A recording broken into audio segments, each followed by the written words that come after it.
Hey, it's Philat, and you're watching PHILA TV, the ultimate YouTube channel. I'm a photographer, just a dude with a camera. All right, this is part 3 of one of my Dune Buggy project builds. We are taking the pan, stripping it down, doing a little bit of rust prevention, and removing the pan halves and getting ready to replace it with new halves.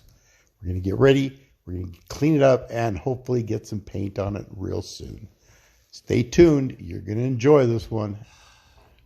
Okay, once again, we are in the shop with another new chassis build. This was that white Dune Buggy. It was a Meyers Manx counterfeit, which we are probably going to hitch the body and just use the running gear. This is the whole intent for buying that vehicle. Get the counterfeits off the road, replace them with Manxes. Anyways, so this is going to be just the teardown of the complete drivetrain. The front end's coming out, getting torn apart. Rear end's coming out, getting torn apart. It's got coil shocks in the back, which I always hate for some reason. This big-ass bolt that people use never come out when I see coil springs. So this time we're going to be a little bit more gentle and try and get it going. I'm going to pull all the cables out. I've just hit everything with PV blaster. All the cables, all the brake hoses, brake lines, shocks. Every nut and bolt's going to come off of this pan, and we are going to flip it over and assess the bottom and start grinding away to clean all this up and replace both these pan halves. Okay, kind of get a little catch up here. Car's up on jack stands. I should say pan is up on jack stands. Wheels are taken off. Rear drums are taken off. Everything looks very good in there. Back and forth. And I'm working on the brake lines. And I'm not trying to save any of them, but it's always easier if they're bolted into place and you crack them loose there. But, you know, some of these just won't go. So just instead of sacrificing this T, I don't care about keeping that brake hose. So I'm just going to... And just like that, these are snipped off, so it could just be unbolted. Couldn't do it with one hand, but I got it with both. As you can see, I've already cut the cable, so I could just slide them all the way through. All the brake lines are pulled, and I'm even taking all the brake cables off. We're talking stripping this thing down. So far, no issues. Haven't had to cut one bolt yet.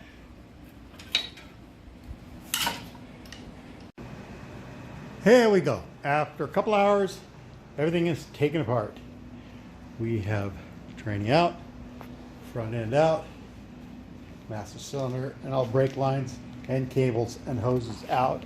Had some tough time getting these two bolts out that held on the pedal assembly, but with a little heat, got it rolling, pulled them out, got all this carpet pulled out, and as you can see, they went and glued the carpet over the original tar paper, which is good for me. That means I don't have to clean this and all this glue off of the pan. So a little bit here, it's not going to be so bad. But I'm going to go roll this into the sun and let it bake, and then go with my trusty little trowel and pull all that off. But first, I'm going to go ahead and vacuum it again. There is so much sand all over here. I feel like I spent the day at the beach. So I'm going to go ahead and vacuum this all out and scrape it just a little bit. And I'm dying to get this thing flipped over by the end of the day. Sit tight.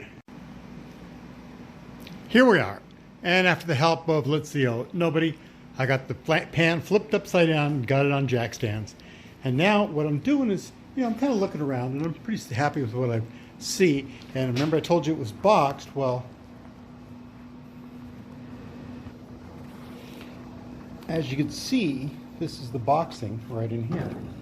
And as you can see, it's tacked on in the back, which I'm almost able to pop that weld. And there's a couple welds in the front that I could pop, and this piece will come off. Okay. Which I could use as a jig on this side. All I have to do is trim my sheet metals down, and if I can get that to fit in that channel, all I gotta do is trim on that side here, fix the distance, and it'll pop right into place. Then I could use those same bars and repeat the process for these other pans. Makes me think. All right, took about an hour. I decided, just out of the hair up my butt, I decided I was going to cut this pan off the old-fashioned way, with a hammer and a chisel.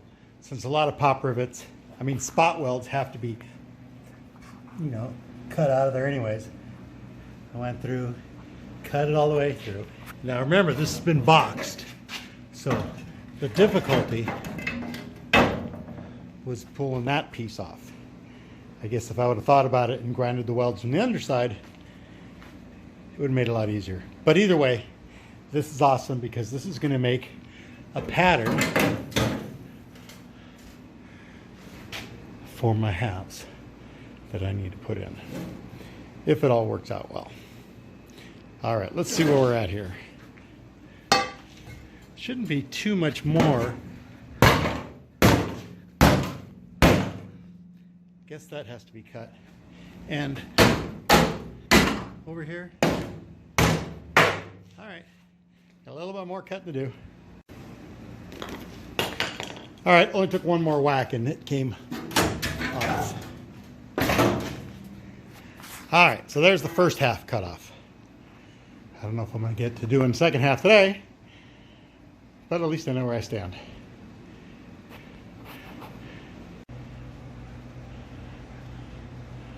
All right, here it is, just a couple hours later, and I got the first half of the pan cut out, and I was able to retain the boxed edge of it, like you see on this side.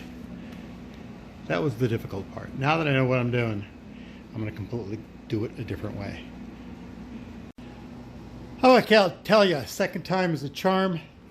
The passenger side floor pans came out a lot easier, but I also did not remove the boxed rail, which I'm going to remove while it's on the ground. It's going to make it a lot easier. I'm hoping that this is going to make an excellent pattern. Okay, it really won't be that simple, but pretty close. Using this boxing rail as a pattern, and I know that all I have to do is make my pans sit in there and match. And it's not going to be too hard. Of course, it's not going to be straightforward, but you know, this side's going to have to be trimmed and moved over a bit. It's still going to be a little tricky, but I think it's going to make it a lot easier. All right, here's a side-by-side. This is the driver's side one that I took out with the rail still on it. And this is my pieces I'm going to use to make the passenger side, and I have a driver's side too. But it won't be hard to line those up as a pattern. I think that's going to be the call. Okay, pan halves are off and the floor is swept. And this is the amount of sand that I got out of the tunnel.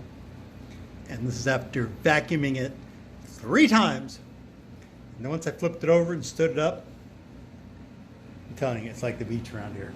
You know, it definitely saw some dunes. Transmission's out, front end's out, and both pan halves are out, and allows me to be able to stand this pan up on its end. And I'm going to get the rest of that gunk out of there. And you can see we got some damage in here where we had, they looked like there was an off-road handbrake. So we're going to pull that back into place and weld that back up. Okay, but I wanted to show you the reason why I use a chisel and a hammer when I take off my pan halves. I could have just got my die grinder or my my Sawzall and just cut around this edge. But since I don't have air tools and an air chisel, I went by hand. So I'm able to cut the pan out and knock it up so I can get to the rivets. Now all I'm going to have to do is chase in here with that chisel again and pop off where the rivets are and clean it up with a grinder, and I'm going to be in good shape. Now if this one's got the halves taken off, I think it's time to go ahead and strip the halves off of this other pan, but that maybe will be for another day. Okay, so all in all, this pan is awesome. I'm pretty stoked. Like I said, all of this is going to come out nice. Here's this side where I beat the pans out.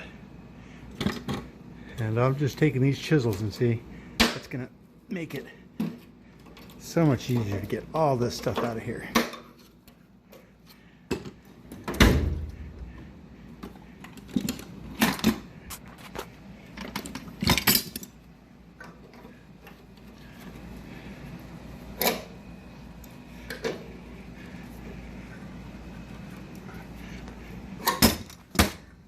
Pretty hard to do one-handed, people, but you get the idea.